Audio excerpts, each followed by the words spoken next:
हमारे चैनल को सब्सक्राइब करें और बेल आइकन दबाएं। हाय, मैं हूं शिवाजी साटम और आप मुझे एसीपी प्रद्युमन के नाम से जानते हैं। For more episodes of CID, subscribe to Liv Crime and hit the bell icon.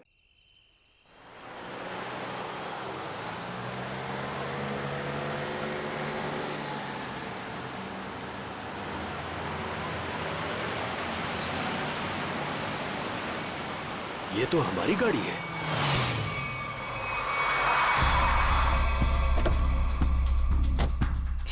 ये तो टीना और आकाश की गाड़ी है। Oh my God! आकाश, टीना, बच्चे नहीं है। मैं एक बार फिर से फोन करता हूँ। गाड़ी यहीं पर है तो दोनों बच्चे भी यहीं पर होने चाहिए। कैसे डरावनी जगह है, कितना घना जंगल है ये। पता नहीं टीना और आकाश को यहाँ गाड़ी रोकने की क्या जरूरत थी। दोनों में से किसी का भी फोन नहीं लग रहा है। लूटपाट का मामला तो नहीं लगता है भाई साहब। बच्चों को सारा सामान गाड़ी में ही है। ऐसे बीच सड़क पे बच्चे गाड़ी छोड़ के गए कहाँ? समझ में नहीं आ रहा मेरे दोनों बच्चे कहाँ चले गए। क्या हो गया उनको? मीरा कुछ नहीं होगा हमारे बच्चों को। शांति रखो, घबराओ मत। आओ यहीं कहीं आसपास देखते हैं। आकाश! टीना! आकाश! आकाश! आकाश! मेरी आवाज सुनाई दे रही है? आकाश! आकाश! टीना! पता नहीं इस घने जंगल में बच्चे कहाँ चले गए। मीरा, गाड़ी यहाँ पर है तो बच्चे भी यहीं पर होने चाहिए।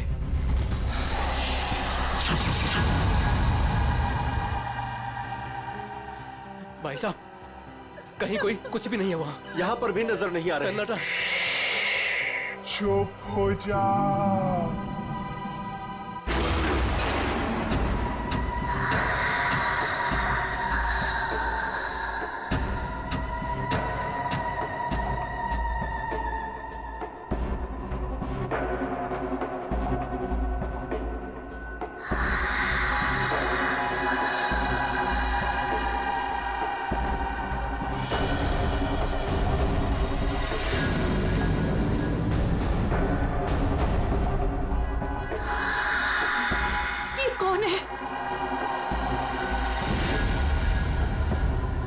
कौन हो तुम? कौन हो तुम? जाओ जाओ यहाँ से।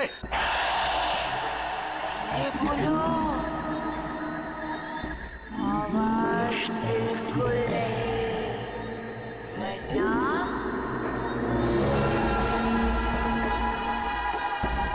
वो आ जाएगी। कौन आ जाएगी? कौन आ जाएगी? वही आएगी जो अपना सर हाथ में लेकर घूमती है।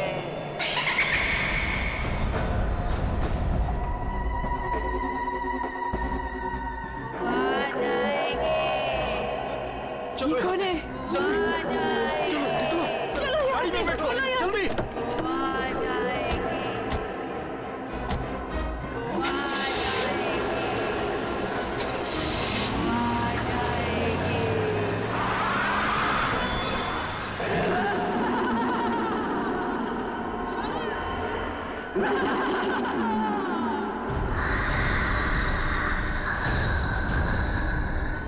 आ जाएगी। आ जाएगी।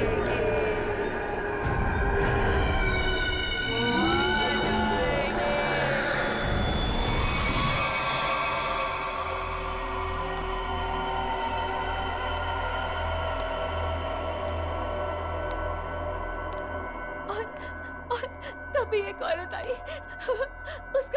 उसका सर नहीं था। वो मुझे मारने आई थी। वो मुझे मारने आई थी। उसका कटा सर उसके हाथ में ही था। वो मुझे मार डालेगी। वो मुझे मार डालेगी। बचा लो मुझे। वो मुझे मार डालेगी। ये क्या हो गया मेरी वत्सला को? कैसे बर्ताव कर रही है? अब क्या करूं मैं?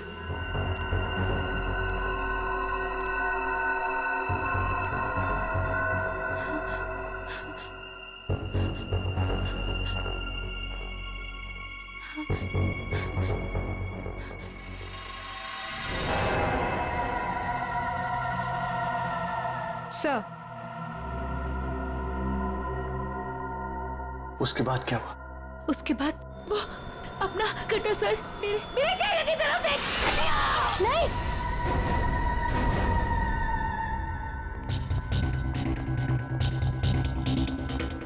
डॉक्टर साहब, क्या हुआ है मेरी वाइफ को? मिस्टर नमित, देखिए ना डॉक्टर साहब के साथ क्या किया वत्सला जी ने।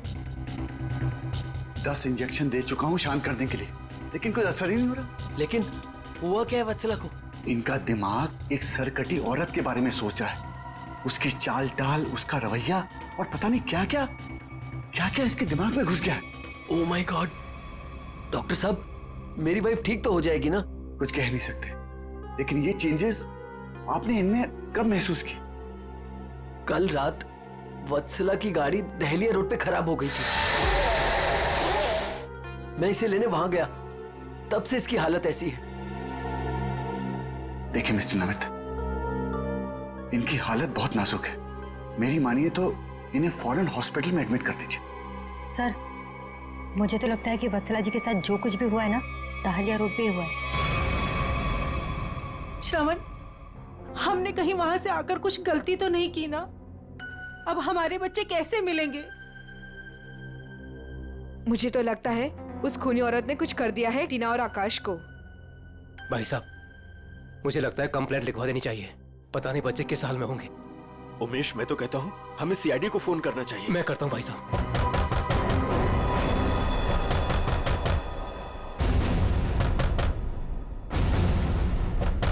ये इस तरह से दरवाजा कौन पीट रहा है? मैं देखता हूँ।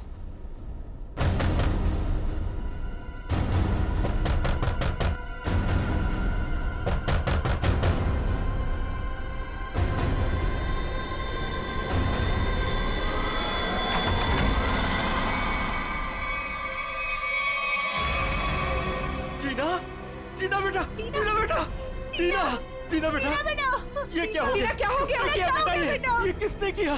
टीना! भाई साहब, इसकी हालत तो बहुत खराब है। इसे हॉस्पिटल ले जाना होगा। मैं गाड़ी निकालता हूँ भाई साहब। टीना बेटा कुछ तो बोलो। आकाश कहाँ है?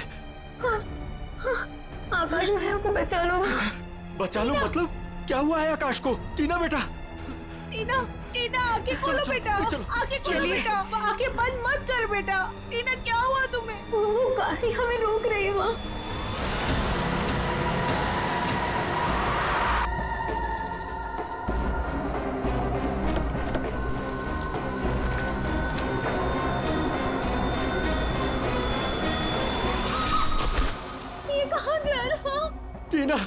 टीना बेटा, आंखें खोलो बेटा। टीना, तुम हमें छोड़ के नहीं जा सकती।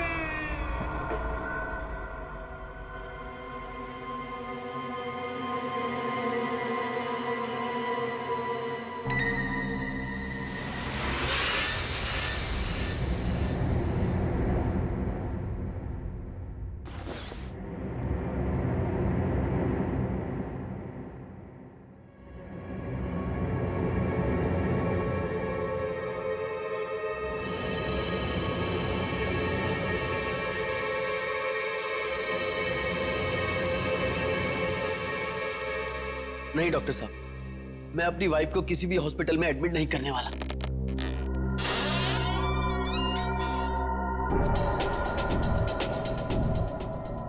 आपसे पहले भी 4 और डॉक्टरों ने मुझे यही एडवाइस दिया। अब मेरी वत्सला का इलाज मेरे घर पर ही कीजिए ना डॉक्टर साहब।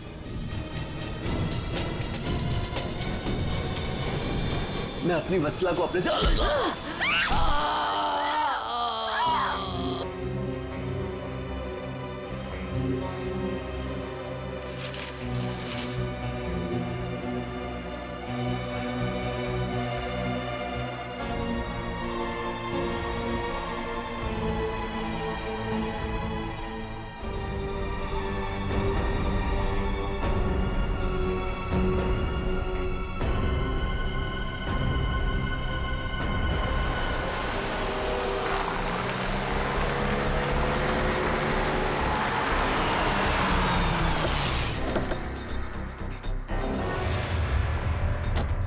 आइए इस तरफ, यहाँ पर आइए। यही घर है ये।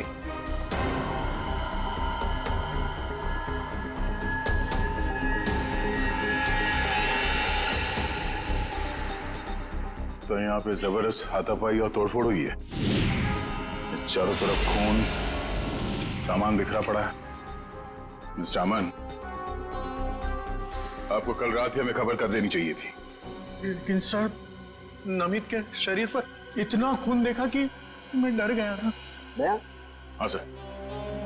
ये जिस किसी भी हथियार से विक्टिम पर हमला किया गया है, वो हथियार काफी तेज धार वाला होगा। सालूंके साहब, आपको कैसे पता चला? ये देखो, ये छोटी छोटी बूंदें देख रहे हो खून की, ये एक धार में सीधी। सर लगता है किसी चाकू या छोटे खंजर का इस्तेमाल किया गया है। पता नहीं जिसको भी इसने मारा है वो जिंदा है या नहीं। और ये खून से सने हुए पांव के निशान तो घर के अंदर की तरफ जा रहे हैं। तो यहाँ पर नमित के अलावा कोई और भी रहता है क्या? हाँ, उसकी वाइफ। ओह माय गॉड, कहीं उससे तो कुछ नहीं हो गया। अभी जी देखो तो।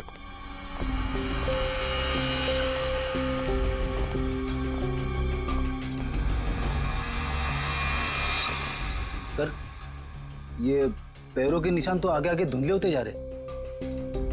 एक काम करो, इस कमरे को चेक करो।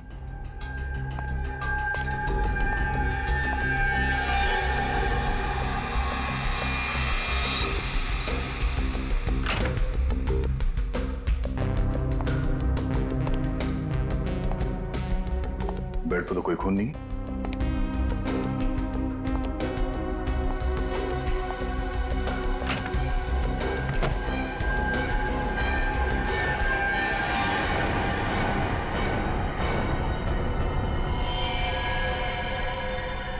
कौन हो तुम? बाहर आओ। बाहर आओ।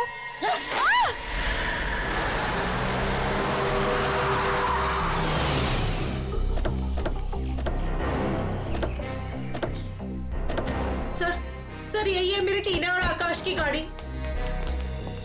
यहीं पर मेरे बच्चों पे वो मुसीबत आई थी।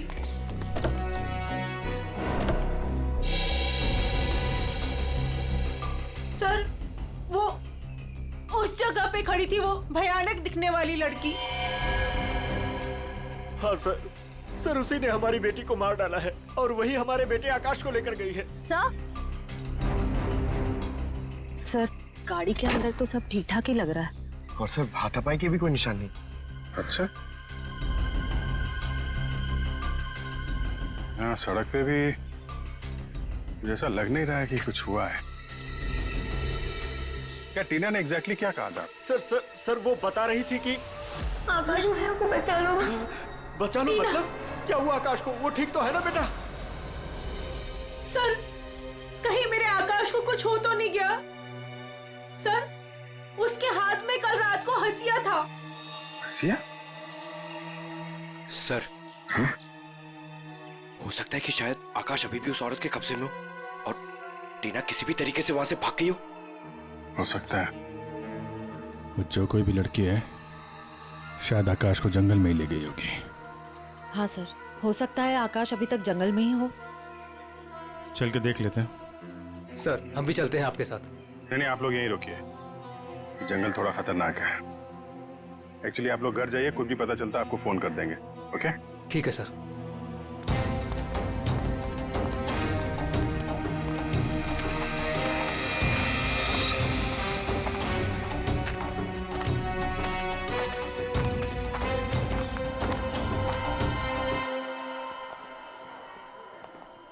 डॉक्टर साहब, वो आदमी कहाँ है जो खून से लथपथ आपके हॉस्पिटल में आया था? सर वो आदमी अंदर है।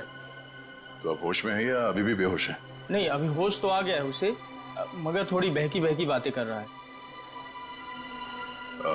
क्या हम उनसे मिल सकते हैं? जी बिल्कुल, आइए।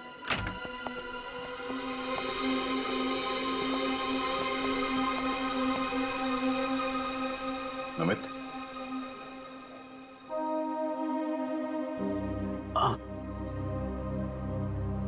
कौन? हम लोग सीआईडी से हैं। क्या तुम बता सकते हो कि ये तुम्हारे साथ कैसे हुआ? मार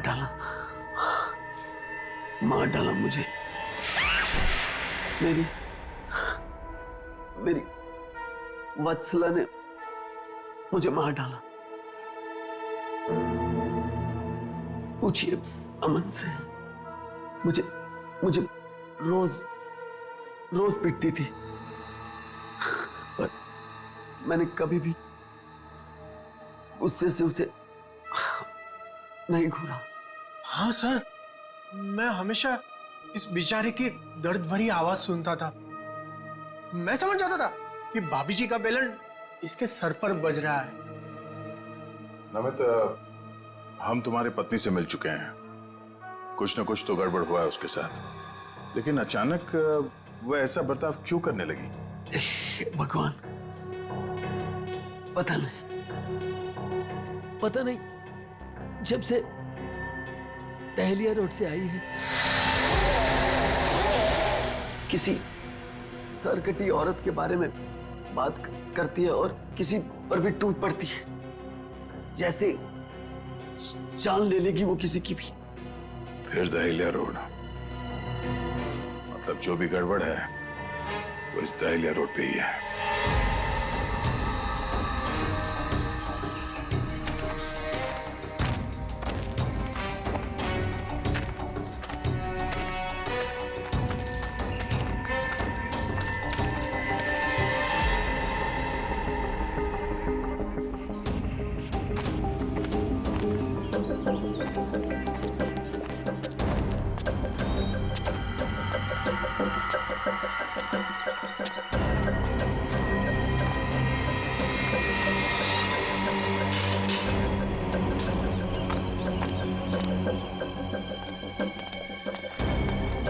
ये तो बिल्कुल हॉरर फिल्म की तरह बंगला है, जंगल के बीच में इतना सुनसान।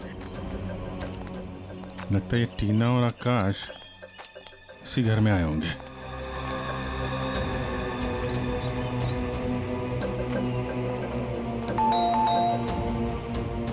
ज्यादा फिल्में मत देखा करो।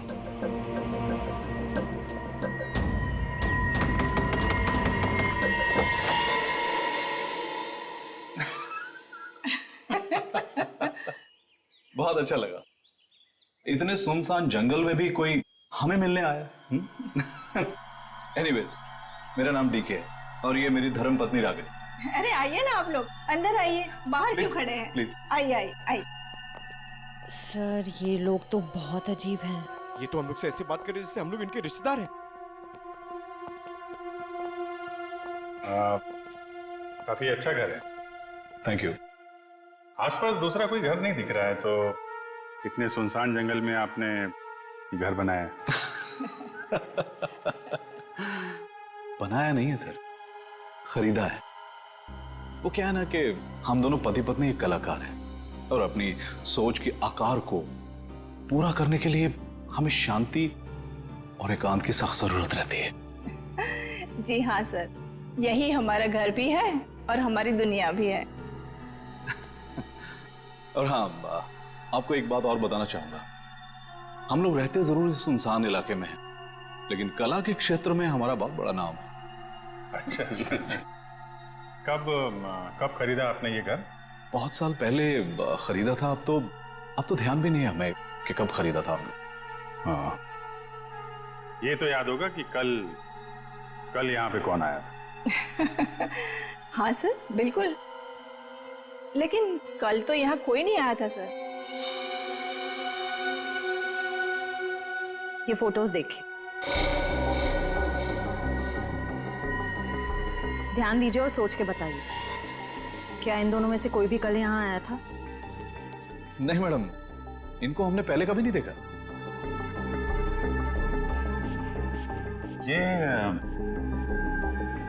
ये कौन है? ये हमारी बेटी अंशिता। 14 जुलाई 2013 को प्लेग की वजह से इसकी मृत्यु हो गई थी। बहुत याद आती है हमें हमारी बेटी की। हम लोग आपसे कितने सारे सवाल पूछे जा रहे हैं, आप नहीं पूछेंगे कि हम लोग कौन हैं और क्यों इतने सारे सवाल कर रहे हैं आपसे? कौन है आप लोग, आप बता दीजिए। हम लोग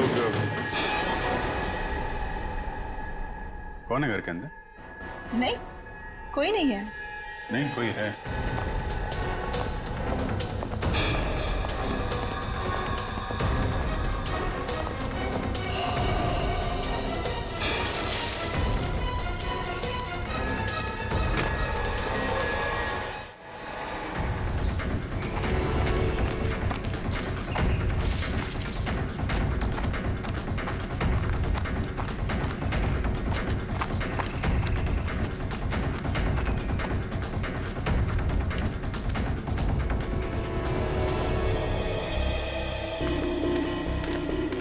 आया तो इस तरफ ही था। कहीं हमें देखकर छुप तो नहीं गया? हो सकता है आकाश भी उसी का साथ ही होगा शायद। देखते हैं।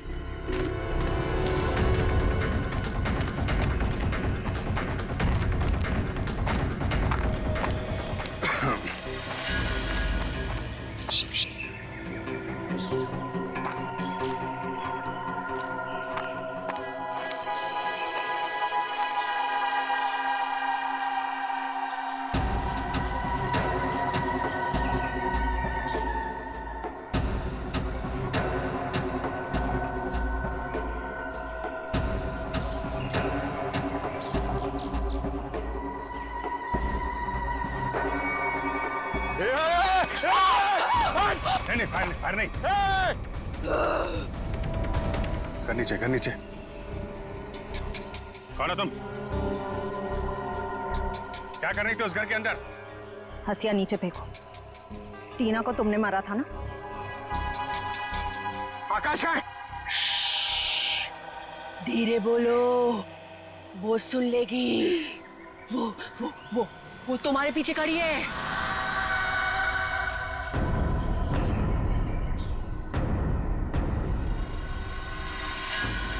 कौन है हमारे पीछे? कोई नहीं है, लगता दिमाग हिला हुआ इसका। क्या दिखा रही है? कौन है पीछे? वो तुम्हारे पीछे बिना सर वाली औरत अपना सर हाथ में लेके दिखा रही है। सर, ये उस सिरकटी औरत की बात कर रही सर। वत्सला जैसी बातें कर रही है। हमारे पीछे कोई नहीं है। किसकी बात कर रही हो तुम? ऐसे नीचे करो, नीचे रखो। मैं मार दूंगी उसे। मैं मार दूंगी उसे। मैं मार दूंगी।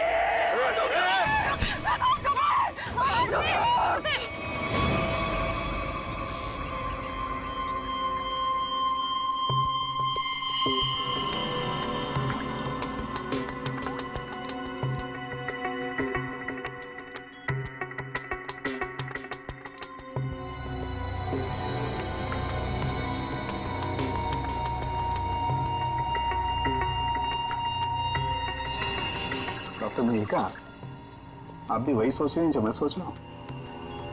यस सर, पर ये है क्या? थोड़ा बहुत तो पता चला है, पूरा तो टेस्ट होने के बाद पता चलेगा।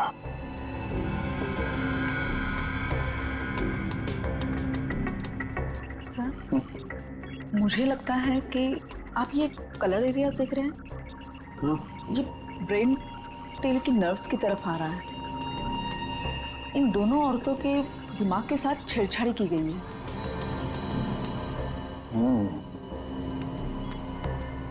सर, इनकी याददाश्त से छेड़छाड़ की गई। इनको कोई नेचुरल रोग या दिमागी बीमारी नहीं, इनकी तो मेमोरी ही बदल दी गई है। मतलब ये कि आर्टिफिशियल मेमोरी भर दी गई है इनके दिमाग में। Yes sir. क्या आर्टिफिशियल मेमोरी भर दी गई? हाँ जी। मतलब ये दोनों औरतें जो देख रही थी या बोल रही थी, इनके दिमाग का वहम नहीं था? बिल्कुल नहीं था।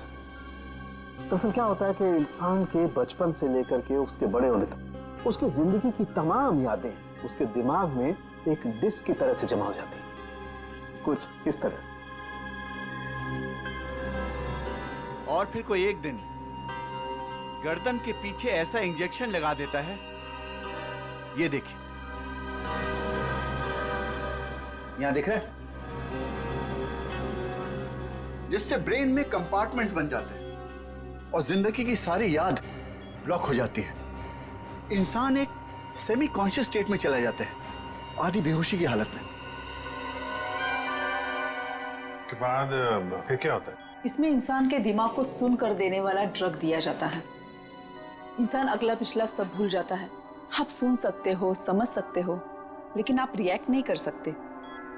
और फिर इस हालत में उसको एक कटी सिर वाली औरत दिखाई जाती है और उसके कानों में बार बार ये बातें सुनाई जाती है कि ये लोग आपको मारने वाले हैं और ये सारे इंसान आपके दुश्मन हैं और आपको उनको मार देना है। और ड्रग के असर की वजह से दिमाग कुछ इस तरीके का दिखाई देने लगता है। हर याद को दबाकर, सप्रेस करके उसे सिर्फ उतना ही हिस्सा याद करने के लिए दिया जाता है जितना कि बेहोशी की हालत में उसे सुनाया या दिखाया गया था।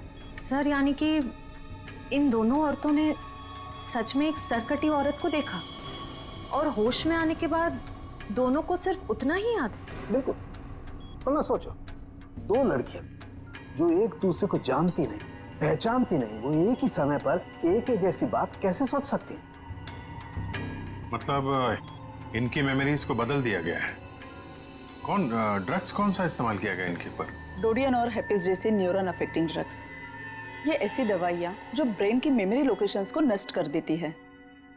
आपको ये भी याद नहीं रहेगा कि आप हैं कौन, और आपको उतना ही याद रहेगा जितना आपको बताया जाएगा। हमारे टेस्ट में भी काफी ऐसे ड्रग्स मिले हैं जो याददाश्त मिटाने के लिए काफी हैं, और हाँ, इन्हें हल्के इलेक्ट्रिक शॉक्स भी दिए गए। मुझे नहीं लगता ये लड़कियां कभी भी ठीक हो सकती, क्योंकि इस बीमारी का अभी तक कोई एंटीडोट इजाद नहीं हुआ है और हिप्नोसिस में महीनों लग जाएंगे, और फिर भी इस बात की गारंटी नहीं है कि इनकी खोई हुई मेमोरी इन्हें वापस मिल सकती है। अरे सर, ये सब सुन के मेरा सर फटने लग रहा है। सर, आप मेरा ब्रेन मैपिंग कर लीजिए। डहलिया रोड के बंगले के मालिक डीके, रागनी और सड़क पे खड़ी उस लड़की का राज तो अब डहलिया रोड पे जाके ही पता चलेगा। तो थोड़ा घूम आते हैं डहलिया रोड।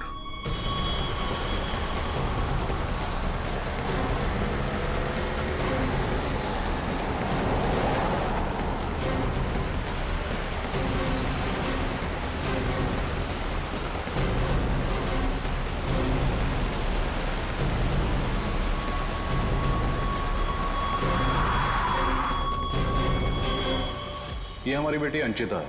14 जुलाई 2013 को प्लेग की वजह से इसकी मृत्यु हो गई थी।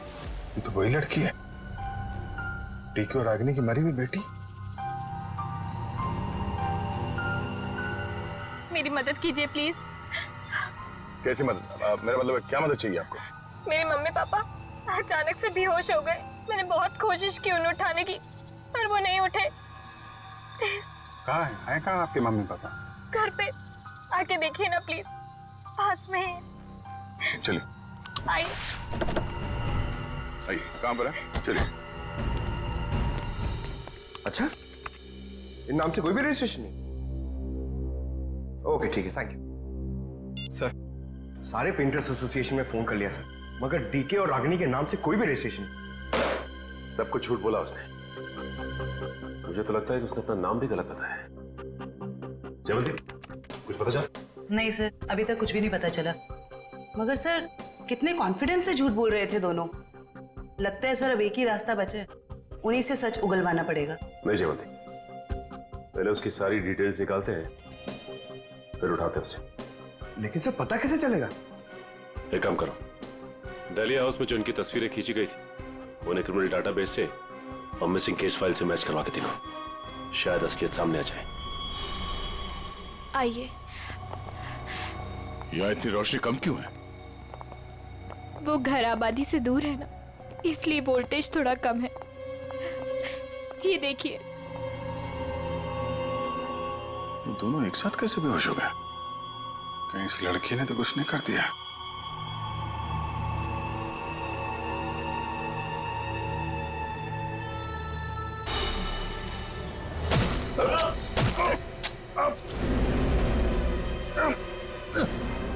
ठीक है।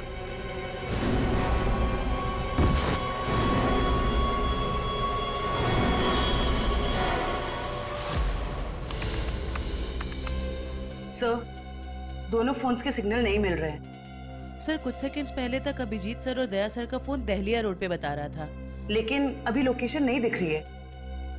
इसका मतलब अभिजीत सर और दया सर को वो रास्ता रोकने वाली लड़की मिल गई। फिर तो डीके और रागिनी की सच्चाई का भी पता चल जाएगा। सर, आइए। सर, ये है मिसेस साक्षी, उस नकली डीके और इलेश की माँ। नमस्ते। कहाँ है मेरा बेटा? कहाँ है इलेश? ये ऑफिसर कह रहे हैं उसका नाम डीके है और उसकी एक पत्नी है जिसका नाम है रागिनी। ये कैसे हो सकता है? ये सब झूठ है। जी नहीं, ये सच है।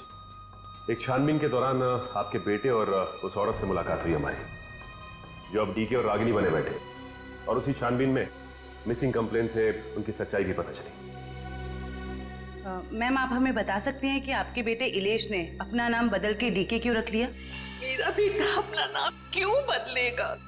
मुझे इस बारे में कुछ नहीं पता। देखिए माताजी, वो रागिनी उर्फ नीता के साथ में कहीं छुपा हुआ बैठा है। अब ये औरत को जानती है? ये लड़की कौन है और कैसे मेरे बेटे की जिंदगी में आई, मुझे कुछ नहीं पता। देखिए मैडम, उस औरत के माँ बाप तो मर चुके हैं। बस आप ये बता सकती हैं कि जुलाई 2013 से पहले ऐसा क्या हुआ था जो आपका बेटा घर छोड़कर चला गया? नहीं, मेरा बेटा घर छोड़कर नहीं भागा था। हाँ, इलेश दिमागी तौर पर बीमार रहता था, तो एक बड़े साइकोथेरेपिस्ट के पास उसका इलाज चालू था, और उसी थेरेपी की सिटिंग के लिए वो डॉक्टर के क्लिनिक गया था, और फिर वो वापस ही नहीं आया। अच्छा मैम, ये बताइए कि नाम क्या है इस थेरेपी क्लिनिक के डॉक्टर का?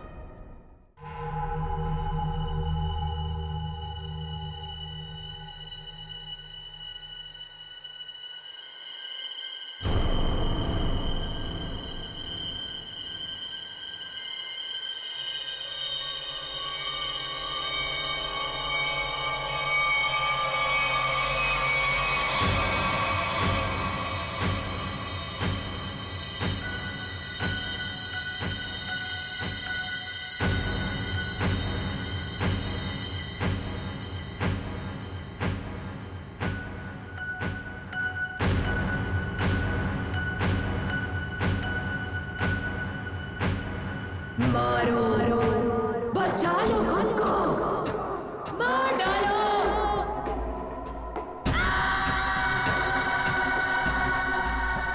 मारो, मार डालो, सब दुश्मन है तुम्हारे।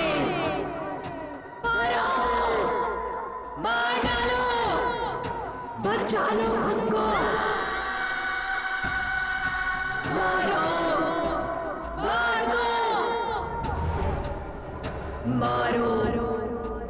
मार दो, सब दुश्मन है तुम्हारे। उठा लो हथियार, उठा लो हथियार, मार दो। समझ में नहीं आ रहा कि इन सबके पीछे एक डॉक्टर हो सकता है। देखते कहाँ का तार कहाँ जाके जुड़ा है सर। बहुत लंबा जाल फैलाता है सर। आज सारे तार कट जाएंगे इसके।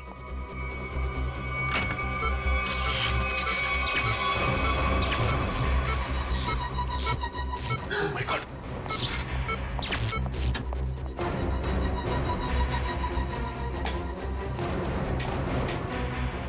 किसने किया ये?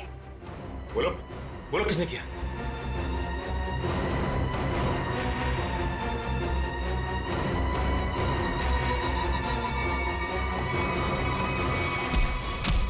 बता कौन है इन सबके पीछे?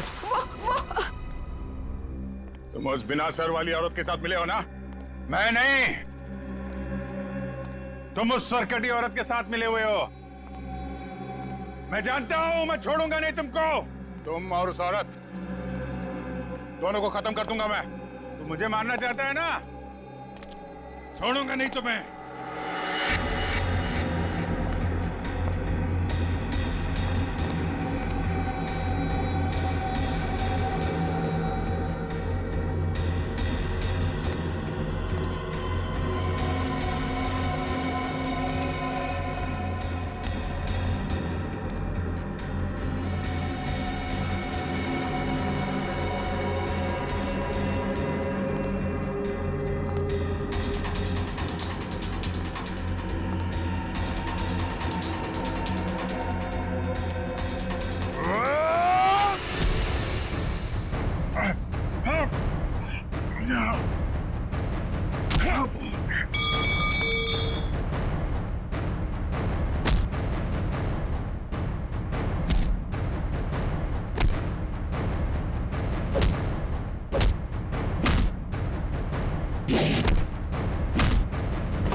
सर डालिया रोड यही है। हो सकता है अभिजीत सर और दया सर यहीं कहीं होंगे। हो सकता है वो डीके और रागनी क्या हो। हम लोग जाके देखते हैं, तुम लोग यहीं रखो। एक डॉक्टर जाना नहीं चाहिए। हाँ ठीक है, चलो आ जाओ।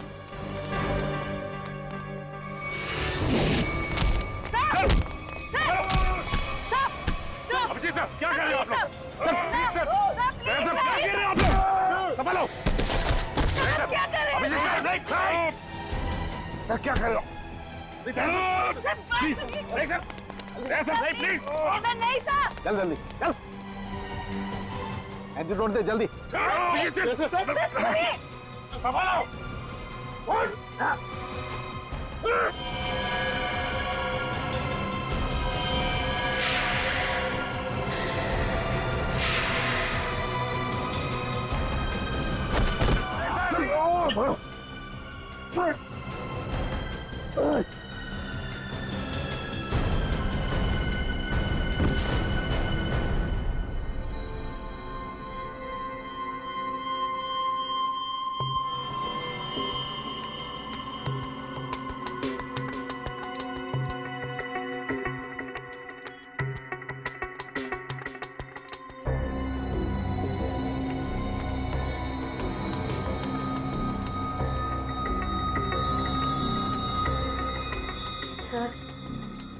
सर सब ठीक तो है ना? एंटीडोट ने असर शुरू कर दिया। थोड़ी देर में होश आ जाएगा दोनों को।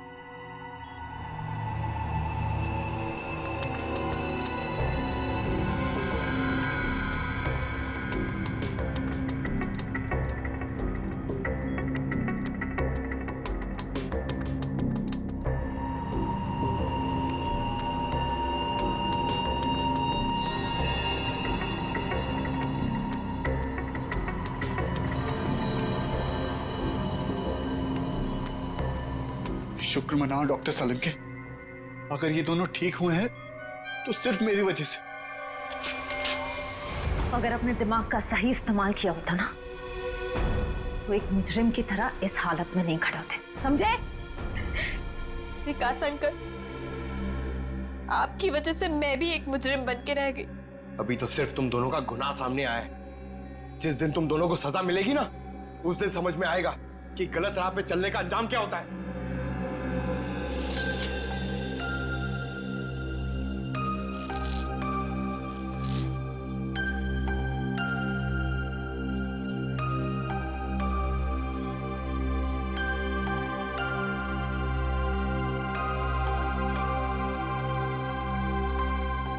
हम ये दहलिया रोड वाले बंगले पे? नहीं यार, न्यूरो सेंटर में है भाई।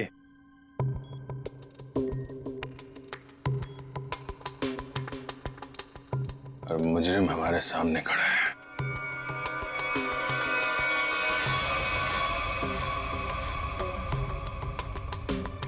अच्छा एक बात बताओ, तुम्हें अभी वो कटे हुए सिर वाली औरत और वो भयानक आवाज से तुम ही सुने थे? सर वो तो उस वत्सला के दिमाग में था, और वो जंगल वाली लड़की के दिमाग में भी वो जो हंसिया लेके घूम रहे थे।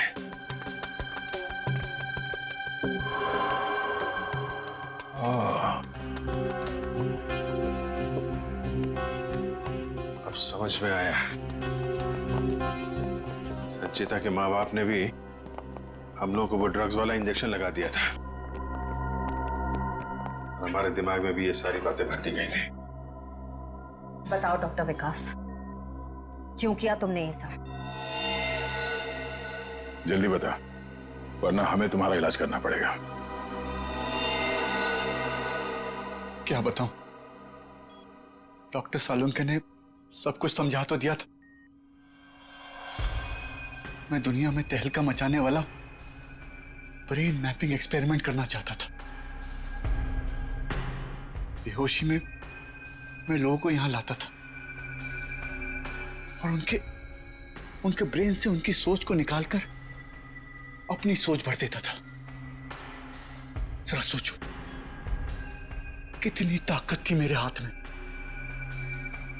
जब वो लोग जागते थे तो उन्हें वही दिखता था और उनके दिमाग में वही ब्रेन की मेमोरी थी जो जो मैंने डाली थी। उनका ब्रेन वही करता था जो मैं कहता था। मतलब कि मैं उनके ब्रेन से सब कुछ करा सकता था। और तुम दोनों ने भी तो वही किया ना। अरे अंशिता, इसने भी गुनाह में तुम्हारा साथ दिया था। मैं इनकी भतीजी हूँ, इन्होंने ही मुझे पाला पोसा। डीके और रागिनी मेरे माँ बाप नहीं है। वो घर, डीके, रागिनी, मैं, ये सारा विकास अंकल का बिछाया हुआ एक जाल था। और आकाश, उसके साथ क्या किया तुम लोगों ने? उसकी ड्रग की डोज ज्यादा हो गई थी, उसे ब्रेन हैमरेज हो गया था। उसकी मौत का मुझे बहुत अफसोस है। तुम्हारे जैसा जीनियस डॉक्टर लोगों के दिमाग का गलत इस्तेमाल करने के चक्कर में गुनहगार बन गया। तुम्हारी खोज इंसानियत के खिलाफ है। कानून तुम्हें इसकी जरूर सजा देगा। शायद फांसी होगी तुम्हें। For more updates, subscribe to our channel, click the show links and enjoy watching the videos.